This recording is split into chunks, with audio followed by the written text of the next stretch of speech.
You are traveling to another train of thought, one not from this century. You are entering the paradigm shift.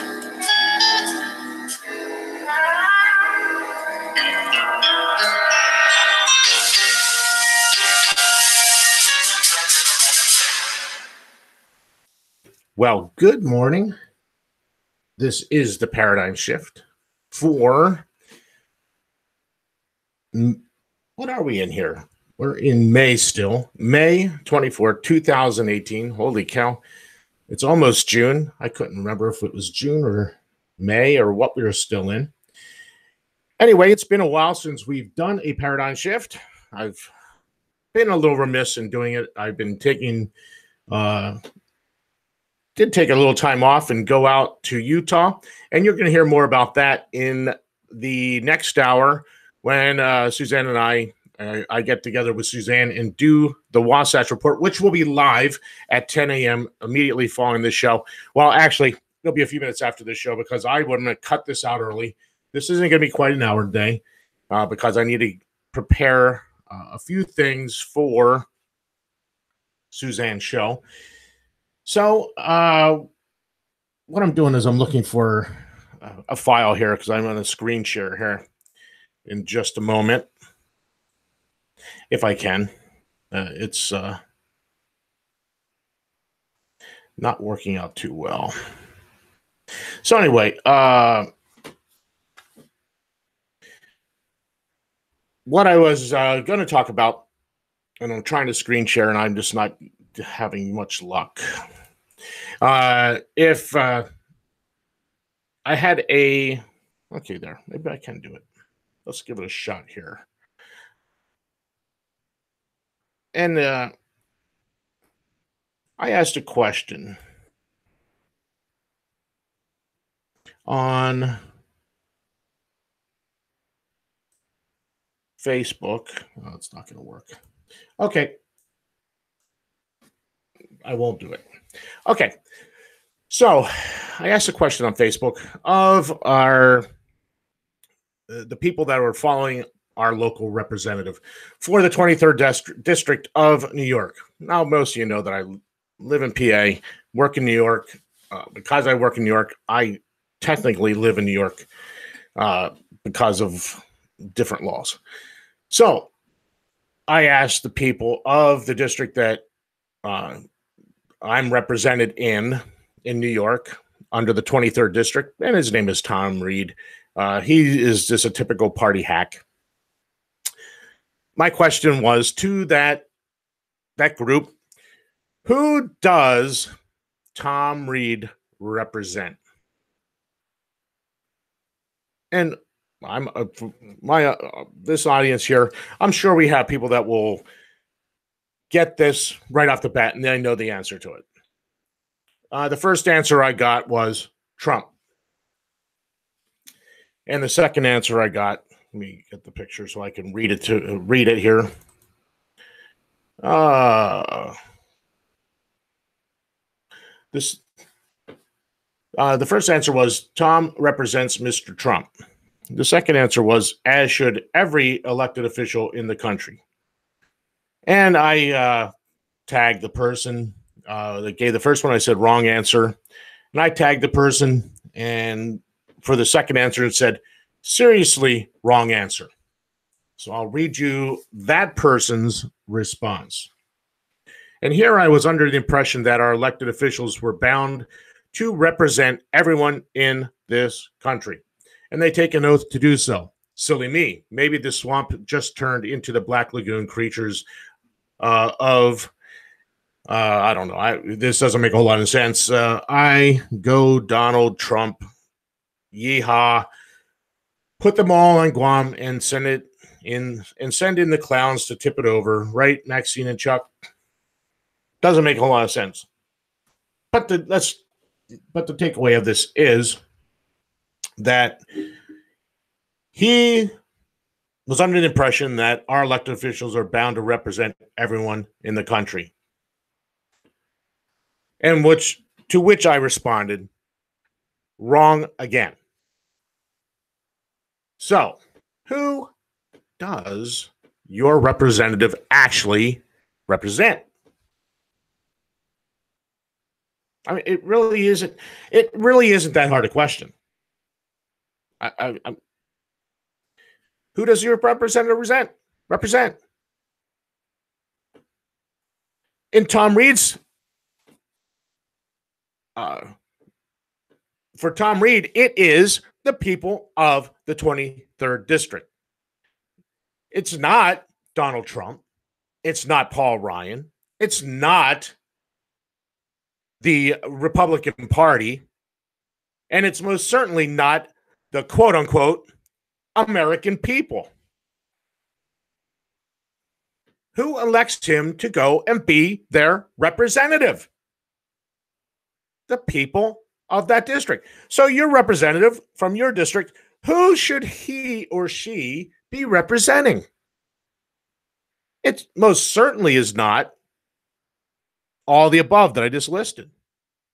He or she should be going there to represent you, the people of that district. Yet for some strange reason, they think that they go there to represent the Republican Party or the Democrat Party. They go there to vote as they're instructed by their leader, whether it's Paul Ryan or whether it's Nancy Pelosi or Chuck Schumer or Mitch McConnell. They tell them how to vote, and they're expected to vote as they're told to vote by their party. Now, does this make any sense as why we're in the trouble we are? Because Tom Reed, my ultimate response to that thread, because I got so few answers, people don't really care. But my original question was civics question. Who does Tom Reed represent? So my civics lesson fell on deaf ears. 2 people responded out of all the thousands of people in the 23rd District. So, what should be the very first question that Tom Reed or your representative or anyone else, what should be the very first question that comes to mind when they're presented a bill in Congress as your representative? Not Trump's, not the Republican Party, not the Democrat Party, not the amorphous American people. Some big blobistan of America. The very first question that should cross his mind is this bill constitutional? Answer no, vote no. Answer yes, go to question 2. That's how this logic box should work. It shouldn't work, what does Paul Ryan or Mitch McConnell or Nancy Pelosi or Chuck Schumer want me to vote? Because that's what it is now. They immediately go and ask, what do they want me to vote? They don't even read the bill. They just follow the marching orders given to them by the leadership of the Republican or Democrat Party. Excuse me. So, question 1, is it constitutional? Yes. Or let's start with no. No, vote no. Yes, go to question 2. Question 2 that should come immediately to Tom Reed or your representative's mind is, what do the people of District 23 New York, or insert your district, what do the people of this district desire me to vote on this? If it's no, vote no. If it's yes, vote yes. This is very simple logic. And this is exactly the way the founders intended this monstrosity that we have today to operate. The representative is there to represent the representative is there to represent their friends, neighbors, and families from their home district. That's where they live. They know these people. Well, they really don't, because we have such monstrous districts They represent so many people, they can't possibly know or see the vast majority of these people ever. That is another problem, but that's for another discussion. So here we have representatives that don't represent their friends, families, or neighbors. They represent whoever the leadership can get the most donations from, whether it's the military industrial complex, or if it's the welfare complex, or whatever their votes are coming from. The special constituency that buys the legislation that gives them advantage. So they don't vote for what the people in their district want. They vote for what the leadership tells them to vote for. We are so screwed that nobody in my district, I mean, I put it out there for 3 days or 2 days. 2 people responded. The vast majority don't even care. The vast majority don't care what he does. The vast majority just aren't engaged at all. They're just going to work, paying their bills, don't care. All the while, somebody's getting massively rich off the legislation that is voted on by my representative, your representative, at our expense. So we go to war all over the world without a declaration of war. For what end? It's not to make the world safer. It's to make sure that Raytheon, Boeing, McDonnell Douglas, and all the other military contractors can make a lot more money. Quite honestly, if Syria is such a problem, Donald Trump should go to Congress, present all the evidence in the open so that the American, quote unquote, people, the people of the districts of the representatives, can hear that evidence and make an informed decision to let their representative know how they want to vote. So if we're going to go to war and we're going to bomb Syria, present the evidence, have an up or down vote, declare war, and go to war. But as it is now, he just drops a bunch of bombs, throws a bunch of cruise missiles in there, and walks away. I did what I needed to do. Okay, Raytheon, here comes the billions of dollars to replace all that stuff we just blew up. See the fallacy of this whole thing? So if he went there and presented information, then we could contact our representative, the guy or gal that's supposed to represent us, the people of that district, and we could tell them, we don't want to go to war. That was crappy evidence. It doesn't even pass the smell test. I mean, because basically that's what they did to us anyway. They threw out this accusation that somehow Assad gassed these people. Assad has beaten ISIS, chased them back into one city. They're bombing them and killing them. It's about over, and voila, there's a gas attack. Who benefited? Certainly wasn't Assad. He was beating the crap out of him. He has Russia behind him. Why does he need to gas him? Yet, here we are.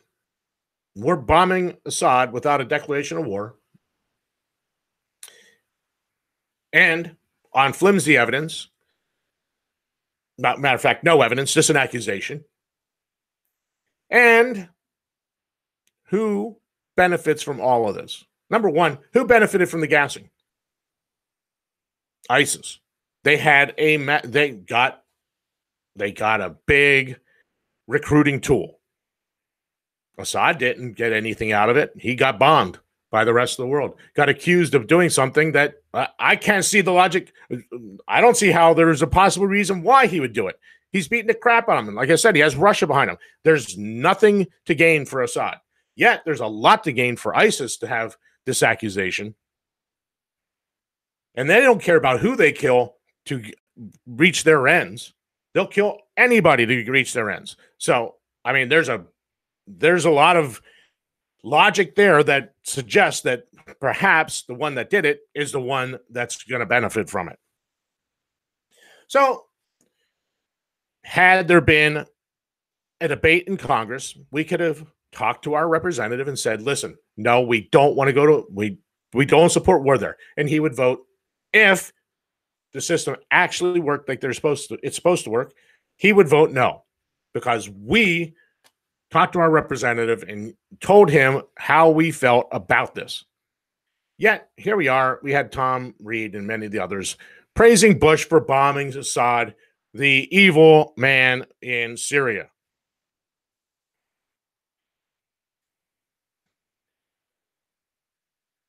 We need to fix something, whether it's the states and the states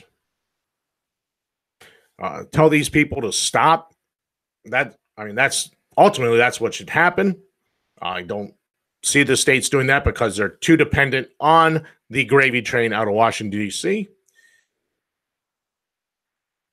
We need to educate our representatives, so maybe they'll actually start to represent us. I don't see that happening. There's too many millions and millions of dollars being thrown at them lavishly by the likes of Raytheon, Boeing, and all these other groups out there, Soros, and all these people on the right and the left that are buying the legislation that gives them advantage.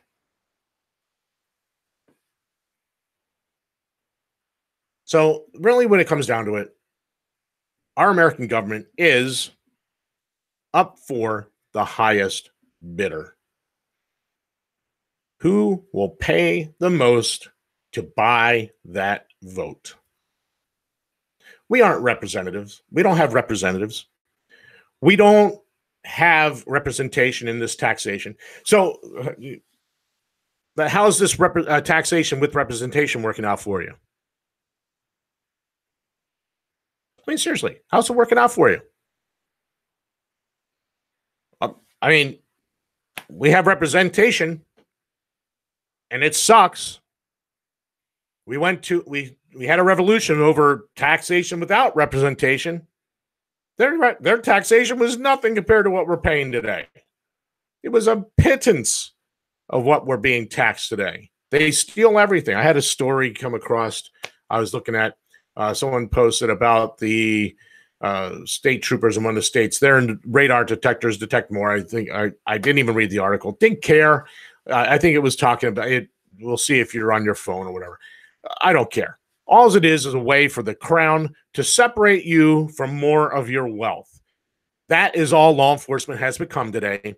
They stand out in the highway to see how much money they can steal from the public to line the government coffers in that state. I'm sorry if that offends you. No, I'm not. I'm not sorry. That is the state of our law enforcement today. Prove me wrong. They're not out there for your safety. They're out there for the dollars. Traveling back from Peppercon, there was a sign that said fines in this work zone were $1,000. So maybe there's some safety issues there. You don't honestly tell me the last time you heard about workers being hit on the highway. It's not very often. It's a one time, probably was. At this time, it happens. It's not an everyday occurrence. So, what is the point of that fine? To separate you from your money. That's it. We have become a good little socialist country. Government controls everything you do. Name something you can do without the government involvement. You can't even die without their involvement. They'll take they're going to steal most of your wealth when you die. What's the old saying? There's two things certain in life: taxes and death. And that's what we have. We're a good socialist country. The oligarchs will tell you how you're going to live. I have a story here somewhere about the Supreme Court. They make laws as they want. They're not legislators, but they make laws from the bench constantly. We have become good socialists. Let me reach down here and grab one of my stories. All right. I should have put my arm on the floor. I should have had them up here on the desk somewhere. Just have too much stuff here. If I showed you, I got boards, computers, mics. I got mouses, mice, all over the place on this thing. All right. So we got two stories from two cities to add to the story of government out of control, stealing our wealth for whatever purposes. They just steal it to redistribute it to other people. So here we go. Where do I start? Let's start on the East Coast. New York City drops a minimum wage bomb on restaurants. So the decision to raise minimum wage to $15 in New York City has prompted owners to take matters into their own hands, according to John Bluestein of the brewery, who called the lack of response by local government offensive. He said Mayor Bill de Blasio has not responded to several letters in which he has expressed concern. I'm taking it personally now, Bluestein told Fox Business Stuart Varney on Friday. He said restaurant owners can absorb 6 minimum wage increases in a year. A bomb fell on the city in 2015. I think Albany thinks because it's cut off, can just add menu prices as high as we want. It doesn't work.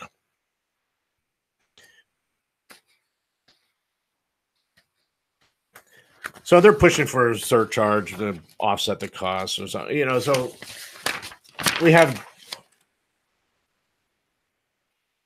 It's a small percent. They wanted a 5% surcharge to offset the cost, help prevent raising prices on menus. It's a small percentage at the bottom of the sales check that's completely disclosed. It's on the menu box that's outside the restaurant menus. So they want government to give them an offset for the problem that government created. So we have the push again for some more $15 an hour minimum wage. If the minimum wage at $15 is a good idea, why stop at $15? If there's no economic pushback or economic reasons that $15 an hour shouldn't be maintained, then why not 20? Why not 30? Why not 100? Raise the minimum wage to $100 an hour. I mean, if the business is going to absorb doubling it to $15 an hour, quadruple it. Make it $50 an hour. Why not?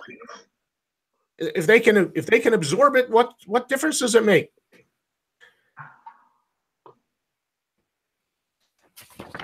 Obviously, there's economic impacts to this. They're going to feel it. If they have to raise to $15 an hour, double the minimum wage, they're going to feel it because people aren't going to spend the money. You're doubling their labor costs overnight. Okay, let's go out to the left coast. Not much difference between left and right, or the left and the East Coast. They're both leftists. This is from KOMO staff. This is KOMO News out of Seattle. It's written by their staff. Controversial $500 per head tax moves forward, mayor may veto. Seattle, the city council voted 5-4 Friday to approve a controversial $500 per employee head tax on the city's largest businesses. Mayor Jenny Durkin said Friday afternoon that she cannot support the proposal. The city council voted on the proposal as a committee, which means another vote must be taken Monday before the head tax receives final council approval. An alternative plan was there. There's a link in here that would have reduced the controversial head tax proposal, failed to pass committee. The alternative plan, backed by Durkin and the city council president Bruce Harrell, would have lowered the tax on the businesses to $250 per employee from the original proposed $500. But that plan, which would have raised an estimated $40 million per year, failed to get enough backers in a Friday morning vote. Opponents of the alternative plan said the reduced tax would not raise enough money to address the homeless emergency facing the city and reduce suffering of those living on the streets. So Durkin could still veto the $500 head tax if it is passed to the full council by a 5-4 vote. Durkin released a statement Friday afternoon that she wants to support a proposal that will allow the creation of good family jobs. Unfortunately, the bill that passed out of committee hurts workers by stopping these good jobs, so I cannot support it. I will continue to work with the council and remain hopeful that the council will pass the bill that I can sign. The Downtown Seattle Association called the tax bad economic policy that will negatively impact Seattle's economy and city tax revenues. So who's there? Who's in Seattle? About 20 million of the total would come from Amazon. So Amazon would have to foot an extra $20 million a year from this $500 a head tax, this $500 per head. Would come from Amazon, city's largest employer, which opposed the tax and has halted construction on a 17-story office tower as it awaits a tax vote. The company is also rethinking filling office spaces in other leased buildings. On Tuesday, Alaska Airlines, Expedia, and others also came out against it. So all these large corporations would pay millions if this goes through. And now they're thinking about, Amazon was building a 17-story building. They halted construction. They're thinking about opting out of their other leases inside the city. All they have to do is go outside the city limits. It'll save them millions.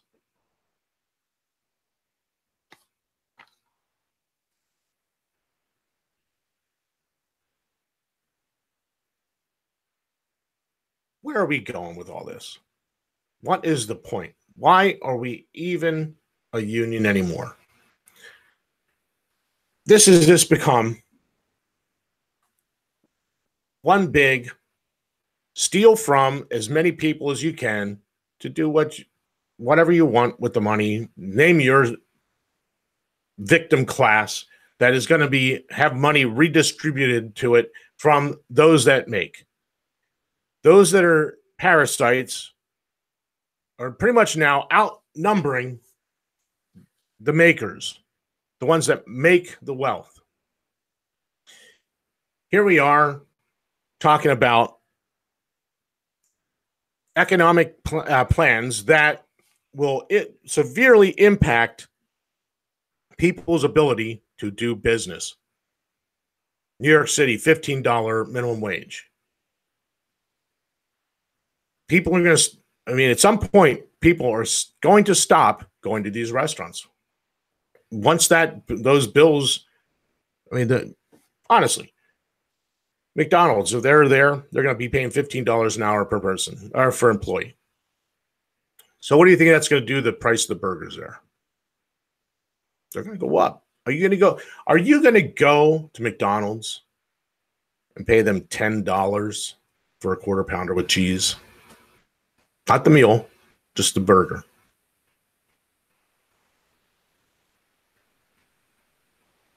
Are you going to go to some restaurant where, quite honestly, some of these restaurants now, they're very expensive already. You're already paying $20, $25 for a meal.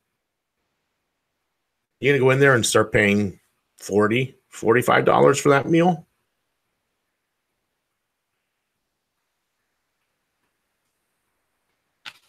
What about these companies like Amazon that's going to be passing on $20 million of extra cost to you, the consumer?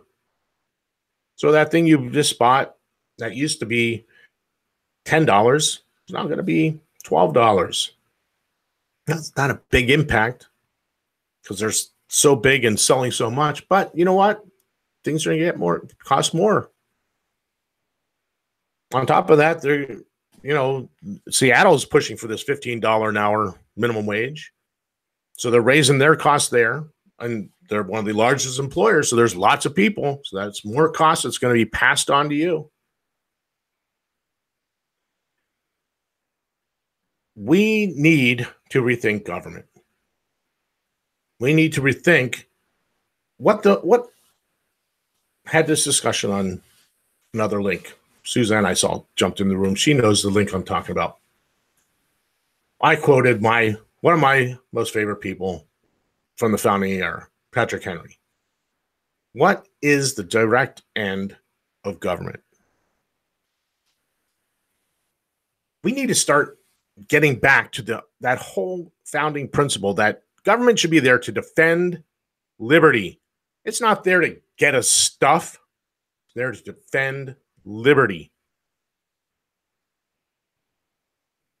Let's ask there, where have we been when they passed this? You know what? When they passed that, I was a good neocon. I'll admit, I applauded when George Bush passed the Patriot Act. I would dare say that the vast majority of us here, most of the listeners, Suzanne, myself, and all of us would sit here and say we were good little socialists at that point in time. We didn't know better. But we educated ourselves. We started reading. We started thinking for ourselves. And we discovered something. We discovered liberty. Today, I don't support what this government does. I don't support what these local governments are doing. Because it's not about the homeless. It's about control. They control what you do, what you produce.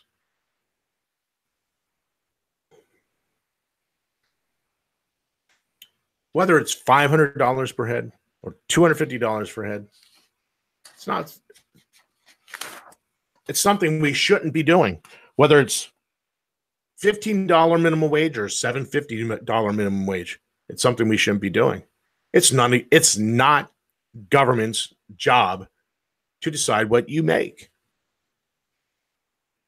It's government's job to defend your liberty. It's government's job to defend all of us from an out-of-control government. So, go back to the original, where this all started.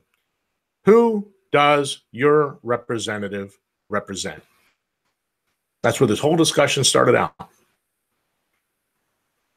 They're there, supposedly, to represent you, the people of your district, not some great big blob of American citizen or American people, rather. They're there to represent the people in your district. They're there to defend the liberty of the district. We've watched with interest Dan Fisher running for governor in Oklahoma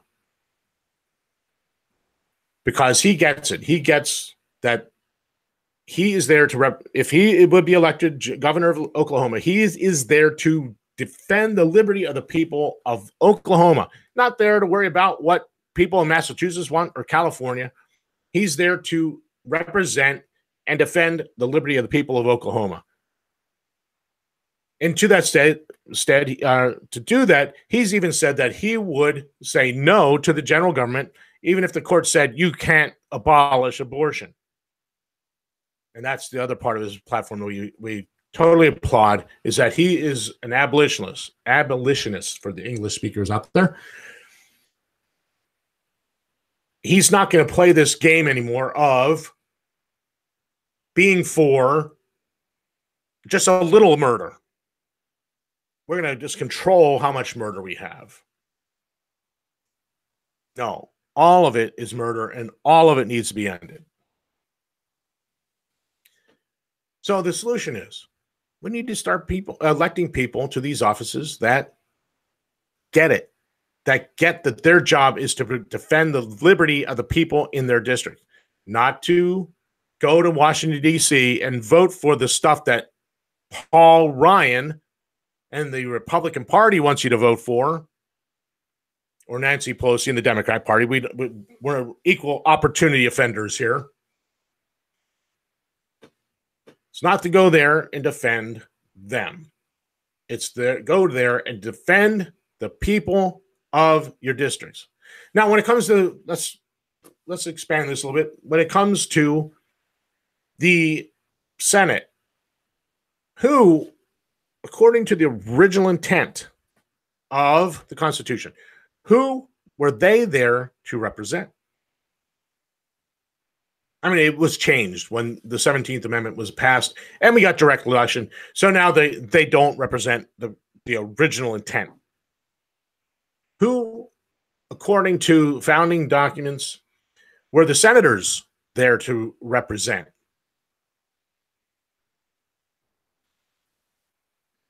They were there to represent the state. They were appointed by the legislatures of the state, and they were to go there and to defend the interests of the liberty of the people of the state.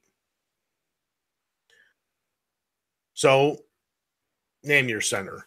Let's go Mitch McConnell. Mitch McConnell's from Kentucky. If he were obeying the original intent of the Constitution, he would look at every piece of legislation and say, does this best serve the liberty of the people of Kentucky? No, first question, again, is this constitutional? Yes, go to question 2 that I just posed. Question, if the answer is no to question 1, is it constitutional, then the vote is no. Doesn't matter whether it's House Representative or a senator. So, is it constitutional? Yes. Question 2. Does this best serve the interest of liberty to the people of Kentucky from Mitch McConnell? That's the only people that matter.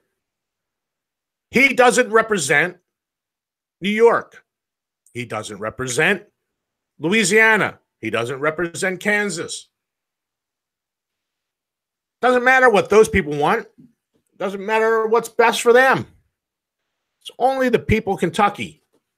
The state of Kentucky, that is the only one that Mitch McConnell should care about. Insert your senator.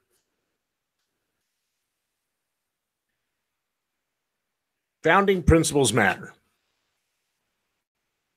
Read them and learn them. All right, it's almost quarter of. The show is about 40 minutes old. I'm gonna cut it off here. Because I'm going to have to reset and get Suzanne's show going. I hope that sparked a little interest in trying to figure out what the founders and the framers intended. Read them. Learn. I mean, I wasn't always here. Like I said, I admit, when the Patriot Act was passed, well, I was actually against the Patriot Act. A lot of the stuff that these people did, I supported. You know, at one point in time, I was all on board with this bomb Iran, bomb Iraq, kill them all, let God sort them out. Then I realized that, you know what? There's a reason why in the Constitution going to war is difficult. because it should be. All right. Thank you for listening today. This is the Paradigm Shift. Oh, let me get things set up here so I can play this exit music. Oh, there it is. Thank you for listening. This is the Paradigm Shift on the Cerberus Radio Network. In just a few minutes, we'll reset. And at 10 a.m., Suzanne Sherman and the Wasatch Report will be live. I'll be joining her. We'll be discussing a little bit of PrepperCon. I'll kind of wrap that up. Some of the other things related to that, prepping. We also will be, I think, talking a little bit about guns, Nexus. And it's going to be probably over an hour to get this all done. Thank you for listening. Have a great day.